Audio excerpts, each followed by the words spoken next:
আব্দুল্লাহ ইবনে মুবারক রাহমাতুল্লাহ আলাইহি যার বাড়ি ইরাকে ছিল, প্রতি বছর তিনি হজ করতেন এবং 1000 মানুষকে তিনি হজ করাইতেন তার নিজ খরচে। মক্কা আসতেন, মদিনা আসতেন। মক্কার অদূরে একটি বাজার রয়েছে, ওকাস বাজার। তার সঙ্গী সাথীদেরকে বলতেন, তোমরা ওকাস বাজার থেকে তোমাদের বাজারগুলো করবে। বাজারে গিয়ে দোকানদারদেরকে বলতো, তোমরা আমার এই লোকদের থেকে সদার টাকা পয়সা নিবে না, যত বাজার নিবে সমস্ত বাজারের সদাইয়ের টাকা পয়সা আমি দিব। প্রতি বছর তিনি হজ করতেন, মানুষদেরকে সাথে নিয়ে হজ করাইতেন। একদিনের ঘটনা, হযরত আব্দুল্লাহ ইবনে মুবারক রাহমাতুল্লাহ আলাইহি বাইতুল্লাহ শরীফ তওয়াফ করতে করতে ক্লান্ত হয়ে গেলেন। তিনি বাইতুল্লাহর সাথে হেলান দিয়ে তিনি ঘুমিয়ে পড়লেন। আমার ভাইরা, তিনি ঘুমের মধ্যে স্বপ্নে দেখেন দুইজন ফেরেশতা তার কাছে আসলো। একজন ফেরেশতা তার পায়ের কাছে দাঁড়ালো, আরেকজন ফেরেশতা মাথার কাছে দাঁড়িয়ে আছেন। পায়ের কাছে দাঁড়ানো ফেরেশতা মাথার কাছে দাঁড়ানো ফেরেশতাকে জিজ্ঞেস করে, ভাই এবছর কয়জন হজ করেছেন? এবার মাথার কাছে দণ্ডায়মান ফেরেশতা বলল, ভাই এবছর 6 লক্ষ হাজি হজ করেছে। এবার পায়ের কাছে দাঁড়ানো ফেরেশতা জিজ্ঞেস করলো, ভাই কতজন হাজির হজ কবুল হয়েছে? হজ করলি কি হজ কবুল হয়? কি বলেন, হজ করলি কি হজ কবুল হয়? এবার পায়ের কাছে দাঁড়ানো ফেরেশতা জিজ্ঞেস করলেন, ভাই কতজন হাজির হজ কবুল হয়েছে?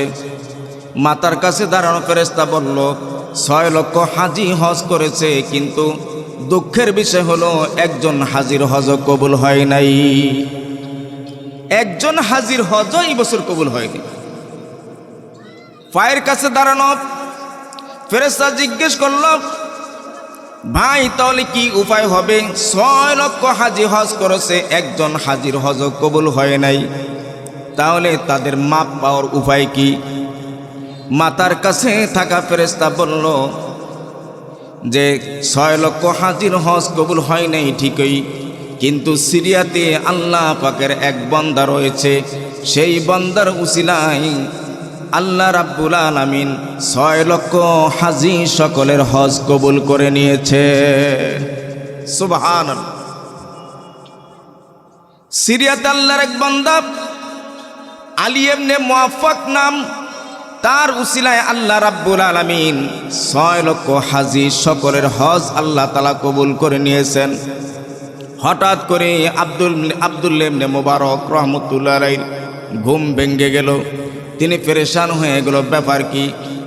মনে মনে ধারণা, আমি হইলাম বিশ্ববিখ্যাত একজন বুজুর্গ মানুষ, মনে করে আল্লাহ পাক আমাকে এত বড় বানাইছেন, আল্লাহ রাব্বুল আলামিন আমাকে এত সম্মান দিয়েছেন, এত ইজ্জত দান করেছেন, কিন্তু 6 লক্ষ হাজির হজ কবুল হয় নাই।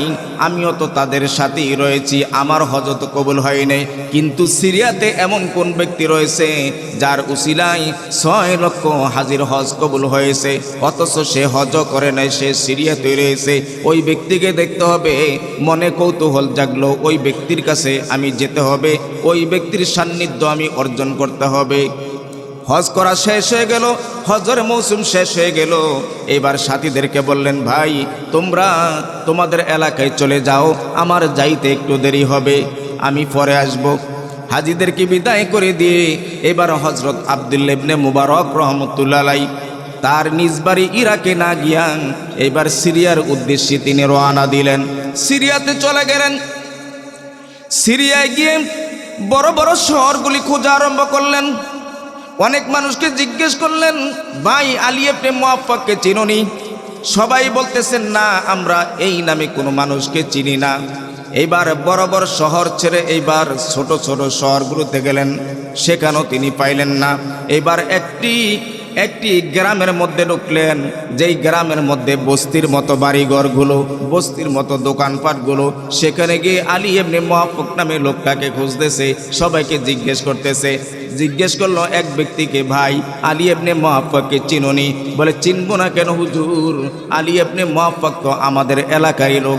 ওই যে দেখেন ওই ঝুফরি একটা ঘর দেখা যায়, বাঙ্গা চূড়া জমা ঝরা জীর্ণ শীর্ণ ঘর, ওই ঘরের মধ্যেই আল্লাহর বান্দা আলী ইবনে মুআফফাক অবস্থান করছে। ওই ঘরের মধ্যে থাকেন। আব্দুল্লাহ ইবনে মুবারক রাহমাতুল্লাহ মনের মধ্যে কৌতূহল ছিল, ব্যাপার কি? 6 লক্ষ হাজির হজ কবুল হয় নাই, আমিও তো ছিলাম সেখানে, কিন্তু ঝুপড়ির মধ্যে থাকে আল্লাহর বান্দা, সে হজে যায়ও নয়, কিন্তু তার উছিলায় আল্লাহ তাআলা 6 লক্ষ হাজির হজ কবুল করে নিয়েছেন। মাইলে মোমেন সোয়ে মোমেন মিশাওয়াত, মাইলে মোমেন সোয়ে মোমেন মিশাওয়াত, মাইলে কাফের সোয়ে কাফের মিশাওয়াত। কুনাদ হামজেন সে পরওয়াজ, কুনাদ হামজেন সে পরওয়াজ, কবুতর বা যে বাবাজ। আমার ভাইরা, যার সাথে যার সম্পর্ক, তার সাথে তার সব কিছু হয়ে যায়। আমার ভাইরা, আল্লাহ তাআলার সাথে সম্পর্ক। এমন দুনিয়ার মধ্যে অনেক মানুষ বসবাস করে, সমাজের মধ্যে অনেক মানুষ বসবাস করে, যাদেরকে আমরা সাধারণ মানুষ হিসাবে মনে করি, যাদেরকে সালিশ বিচারে ডাকি না, যাদেরকে সমাজে ডাকি না, যাদেরকে আচার বিচারে ডাকি না, কিন্তু তাদের সম্পর্ক সমাজের কোনো মানুষের সাথে না, তাদের সম্পর্ক মন্ত্রী মিনিস্টারের সাথে না, যাদের সম্পর্ক টাকাওয়ালা পয়সাওয়ালাদের সাথে না, তাদের সম্পর্ক দুনিয়ার কোনো মানুষের সাথে না, কিন্তু তাদের সম্পর্ক একমাত্র সৃষ্টিকর্তা মাওলা পাকের সাথে। কালিমাতাং তাইয়্যিবাতাং কাশাজারাতিন তাইয়্যিবাতিন আসলুহা সাবিতুন ওয়া ফারউহা ফিস সামা। যদিও দুনিয়ার মধ্যে বসবাস করে, কিন্তু তাদের সম্পর্ক হলো আসমানওয়ালার সাথে। আমার ভাইরা, ওই জুফরিওয়ালা ঘরের মধ্যে গেলেন, ঘরের সামনে গিয়া দরজা লোকে বলছেন, বলে বের হয়ে আসো। বের হয়ে আসছে একজন সাদা সিধা মানুষ, সাধারণ মানুষ, স্বাভাবিক মানুষ, সাদা সিধা মানুষ বের হয়ে আসলো। আব্দুল্লাহ ইবনে মুবারক জিজ্ঞেস করলেন, ভাই তোমার নাম আলী ইবনে মুআফফাক নাকি? বলে হ্যাঁ, আমার নাম আলী ইবনে মুআফফাক। এবার জিজ্ঞেস করলেন, তুমি কি করো? বলে হুজুর, আমি একজন সাধারণ দিন মজুর, আমি একজন মুচি, মানুষের জুতা সেলাই করি, সারা দিন মানুষের জুতা সেলাই করি, আর সারা দিন যা উপার্জন করি এ নিয়া বাজার সদাই করে আমার বিবি বাচ্চাদেরকে নিয়ে আমি সংসার চালাই। আব্দুল্লাহ ইবনে মুবারক রাহমাতুল্লাহ রাগান্বিত হয়ে গেলেন, আরে মেয়ে, তোমাকে এই কথা জিজ্ঞেস করছি, তুমি জুতা সেলাই করো না কি করো? আরে মেয়ে, তোমাকে জিজ্ঞেস করেছি তুমি এমন কি আমল করো, তুমি এমন কি আমল করো, তোমার সাথে মাওলা পাকের সাথে কি সম্পর্ক, যেই সম্পর্কের কারণে এই বছর 6 লক্ষ হাজি হজ করেছিল, কিন্তু কারো হজ কবুল করে নাই, কিন্তু তোমার মতো একজন সাধারণ মানুষ আলী ইবনে মুআফফাকের উসিলায় আল্লাহ রাব্বুল আলামিন 6 লক্ষ হাজির হজ কবুল করে নিয়েছেন। তুমি এমন কি আমল করছো, আমি তোমাকে সেটা জিজ্ঞেস করেছি। আলী ইবনে মুআফফাক বলেন, আপনি কে? এবার তিনি বললেন, আমি হইলাম আব্দুল্লাহ ইবনে মুবারক। আলী ইবনে মুআফফাক চমকে গেলেন, বলে হুজুর, আজীবন মানুষের মুখ থেকে শুনেছি হুজুর আপনার নাম, আপনি হলেন বিশ্ববিখ্যাত একজন মুহাদ্দিস, ইমাম বুখারী রাহমাতুল্লাহর উস্তাদ। আপনার মতো বুজুর্গ বর্তমানে নাই, আপনার মতো এত বড় আল্লাহর ওলি এই দুনিয়ার জমিনে বর্তমানে নাই। হুজুর, জীবনে কত শখ ছিল আপনার সাথে একটু দেখা করব, কিন্তু আমার তো সেই সামর্থ্য নাই। হুজুর, আল্লাহ তাআলা আমার মতো গরিবের বাড়ির সামনে আল্লাহ তাআলা আপনার মতো এত জবরদস্ত আলেমকে উপস্থিত করে দিছেন, এই জন্য আল্লাহ তাআলার কাছে শুকরিয়া আদায় করি, বলি আলহামদুলিল্লাহ। বলে হুজুর, কেন আপনি জিজ্ঞেস করলেন?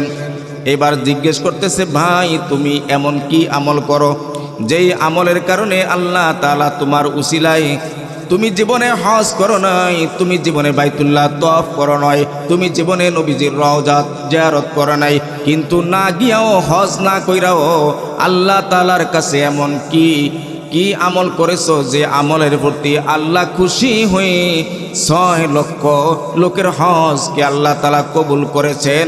এই কথাটা জানবার জন্যে সেই সুদূর মক্কা থেকে তোমার কাছে এসেছি। আলী ইবনে মুআফফাক বলেন, হুজুর সেই তো অনেক দুঃখের কথা। হুজুর আমি মুসি মানুষ, সাধারণ মানুষ, দিন মজুর মানুষ, সারাদিন জুতা সেলাই করি, মানুষের জুতা সেলাই করে সারাদিন যা কিছু উপার্জন করি হুজুর এ নিয়ে আমার সংসার চালাই। হুজুরও প্রতি বছর হজের মৌসুমে হাজি সাহেবরা এহরামের কাপড় পইরা মক্কাতে যায়।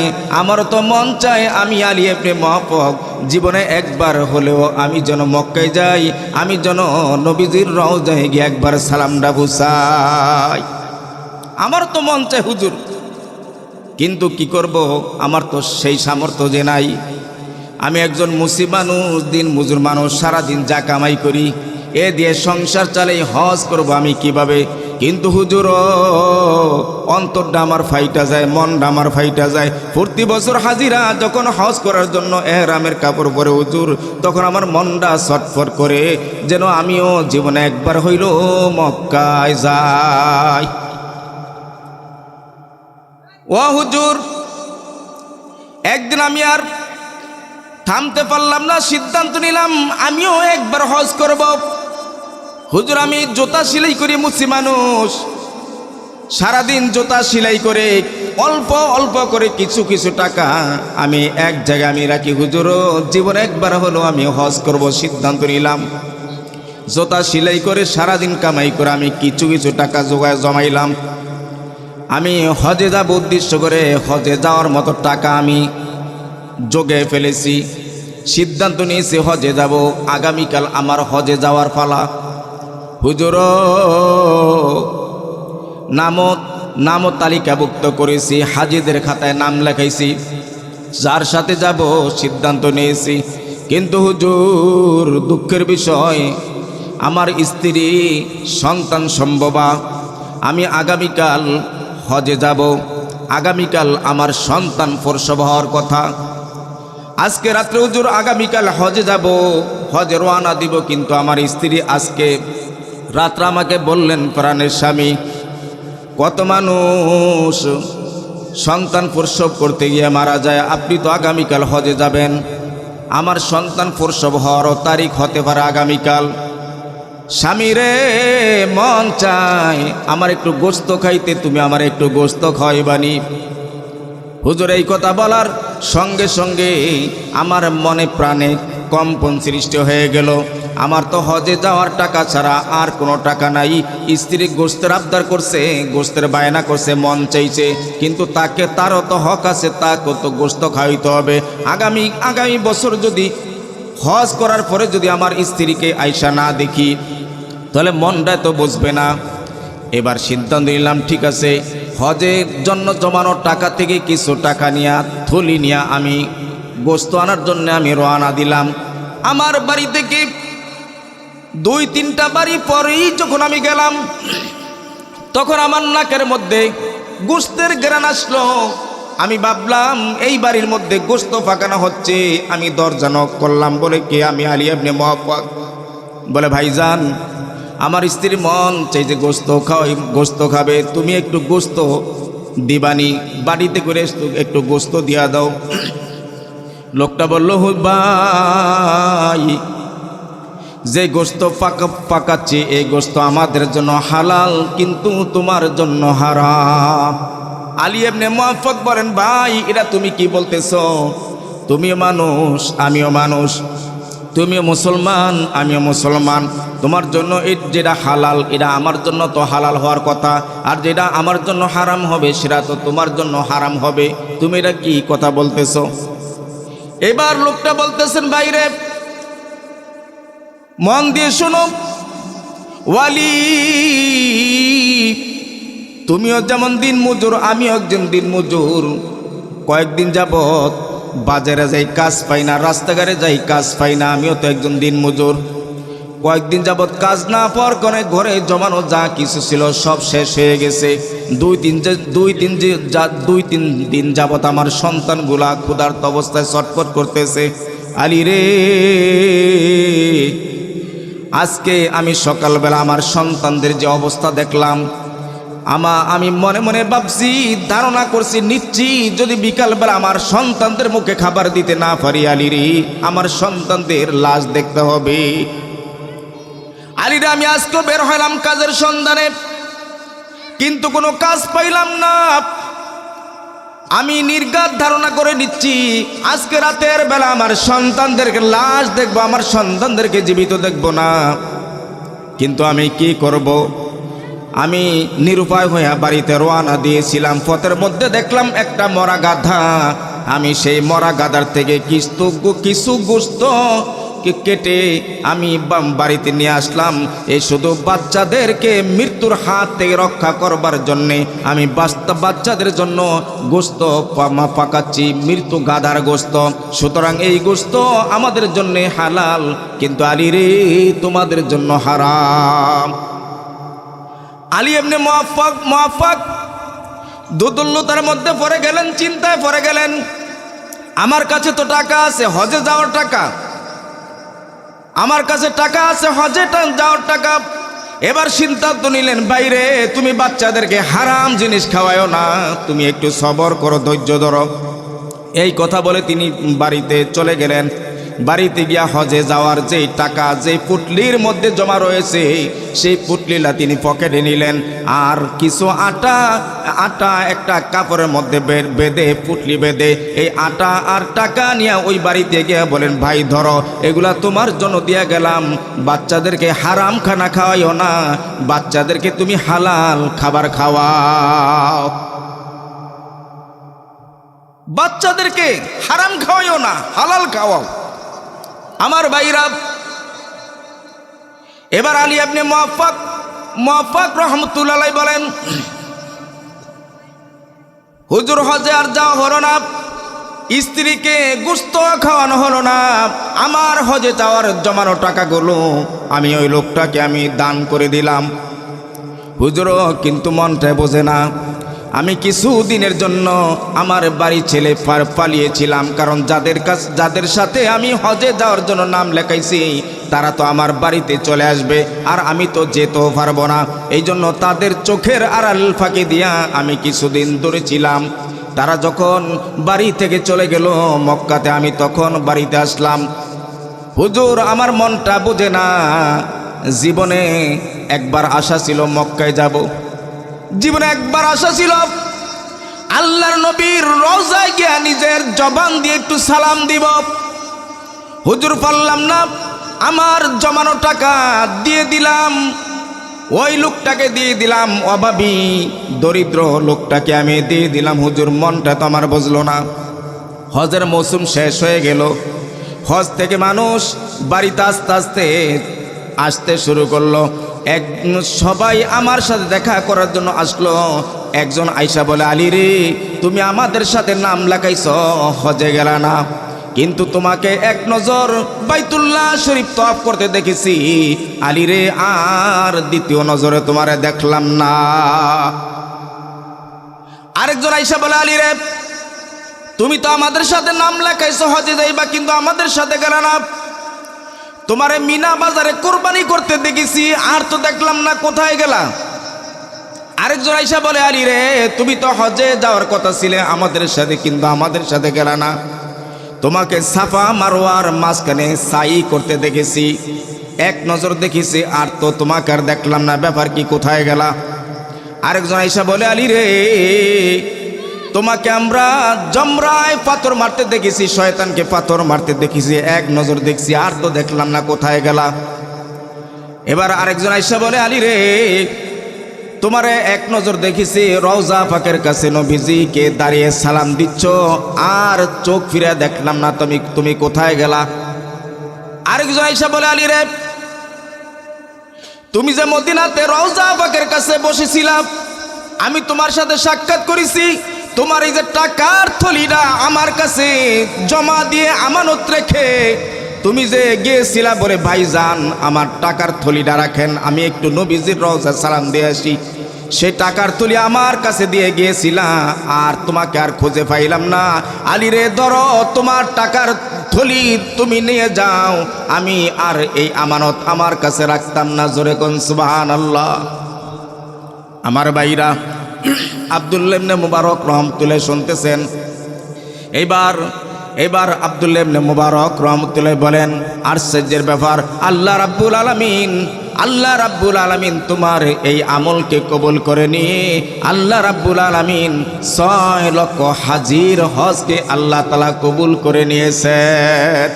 আমার ভাইরা, এবার আলী ইবনে মুআফফাক বলেন, হুজুর আমি রাতের বেলা শুয়েছিলাম, হঠাৎ করে দেখি একটা লোক আমার ঘরে প্রবেশ করলো, মাথায় পাগড়ি, লম্বা জুব্বা, সাদা ধবধবে চেহারাওয়ালা আল্লাহর বুজুর্গ।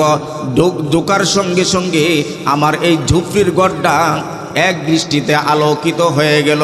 এইবার ওই লোকটা আমাকে বলতেছেন, আলী রে তুমি হজে যাও নাই, হজের জন্য নিয়ত করেছো, আমার রওজায় সালাম দেওয়ার জন্য তুমি নিয়ত করেছো, আল্লাহর ঘরকে তওয়াফ করার জন্য তুমি নিয়ত করেছো, কিন্তু অভাবী ব্যক্তির অভাব দেইকা দারিদ্রতা মোচন করার জন্য তুমি হজের জন্য জমানো টাকাগুলা যখন অভাবী লোকটাকে দিয়ে দিয়েছো, আল্লাহ রাব্বুল আলামিন তোমার প্রতি সন্তুষ্ট হয়ে আল্লাহ তাআলা তোমার প্রতি খুশি হয়ে একজন ফেরেশতাকে তোমার সুরত, তোমার আকৃতি ধারণ করাইয়া তোমার হজটাকে ওই ফেরেশতা দিয়া আল্লাহ তাআলা করিয়ে নিয়েছেন। আল্লাহ তাআলা তোমার হজ করে নিয়েছেন। এবার লোকটা এই কথা বলে চলে যায়। আলী ইবনে মুআফফাক পিছন থেকে ধরলেন, বলেন, হুজুর আপনি কে? বলে, আমি আর কেউ না, আমি হইলাম আখির জমানার পয়গম্বর মুহাম্মাদুর রাসূলুল্লাহ সাল্লাল্লাহু আলাইহি ওয়াসাল্লাম। আমার ভাইরা, এই জন্য বলতেছিলাম, দুনিয়ার জমিনে এমন কিছু মানুষ আছে যারা দুনিয়ার জমিনে চলাফেরা করে, দুনিয়ার মধ্যে বসবাস করে, সমাজের মধ্যে বসবাস করে, আমরা স্বাভাবিক মনে করি, সাধারণ মনে করি, কিন্তু তাদের সম্পর্ক যদিও দুনিয়ার মধ্যে বসবাস করে, বাস করে, তাদের সম্পর্ক হইল ওই বৃক্ষের মতো, যেই বৃক্ষের মূল হইল জমিনের মধ্যে আর শাখা প্রশাখা হলো আসমানের দিকে। এই সমস্ত মানুষগুলা জমিনের মধ্যে বসবাস করে, কিন্তু এদের সম্পর্ক হইল সরাসরি মাওলা পাকের সাথে। এই জন্য তাওয়াক্কাল, এই জন্য আল্লাহ তাআলার সাথে সম্পর্ক স্থাপন করতে হবে। তাআল্লুক মাআল্লাহ, আল্লাহ তাআলার সাথে গভীর সম্পর্ক স্থাপন করতে হবে। তাহলে ইহকালীন শান্তি এবং পরকালীন মুক্তি আমাদের জন্য অর্জিত হবে। আমার ভাইরা, তাআল্লুক মাআল্লাহ তৈরি করব কিভাবে? ওলামায়ে কেরাম বলেন, তাআল্লুক মাআল্লাহ, আল্লাহর সাথে গভীর সম্পর্ক করার পাঁচটি মাধ্যম রয়েছে। আল্লাহ তাআলার সাথে গভীর সম্পর্ক স্থাপনের মাধ্যম হচ্ছে 5টি। 1 নম্বর হচ্ছে আল্লাহ তাআলার নিকট চাওয়া। আমার যা কিছু প্রয়োজন, ছোট হোক বা বড় হোক, কার কাছে চাইতে হবে? আল্লাহ তাআলার কাছে চাইতে হবে। দুনিয়ার মানুষের কাছে যদি চান, 1 বার দিবে, 2 বার দিবে, 3 বার দিবে, এরপরে রাগ করবে। কিন্তু আল্লাহ তাআলা এমন আল্লাহ, তার কাছে যত চাওয়া হবে তত বেশি তিনি খুশি হন, তার সাথে মানুষ যত চাইবে তত বেশি তিনি রাজি খুশি হন। हर हमेशा देने को तैयार है, हर हमेशा देने को तैयार है, जो न मांगे उससे वो बेजार है, जो न मांगे उससे वो बेजार है। তিনি সব সময় দেওয়ার জন্য প্রস্তুত, তিনি সব সময় দেওয়ার জন্য প্রস্তুত। মানুষ মিথ্যা আশা দিবে, মানুষের সাথে সম্পর্ক করবেন, মানুষে মিথ্যা আশা দিবে, যে আশার কোনো ভিত্তি নাই। কিন্তু আপনার আমার মাওলা যে আশা আপনাকে আমাকে দিছেন, যে আশা আপনাকে আমাকে দিবেন, এই আশার মধ্যে কোনো মিথ্যার অবকাশ নাই, মিথ্যার কোনো অবকাশ নাই।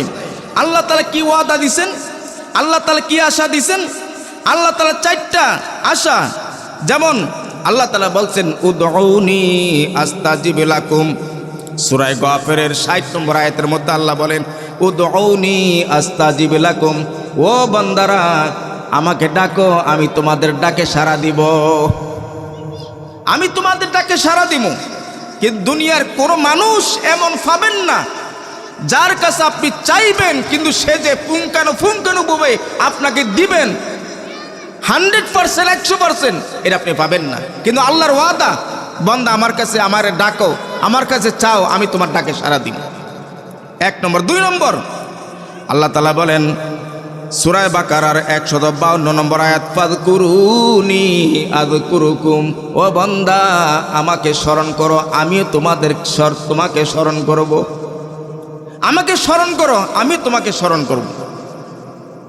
ফাযকুরুনি আযকুরুকুম ওয়াশকুরুলি ওয়ালা তাকফুরুন, ও বান্দা আমাকে স্মরণ করো, তোমরা যদি আমাকে স্মরণ করো আমিও তোমাকে স্মরণ করব।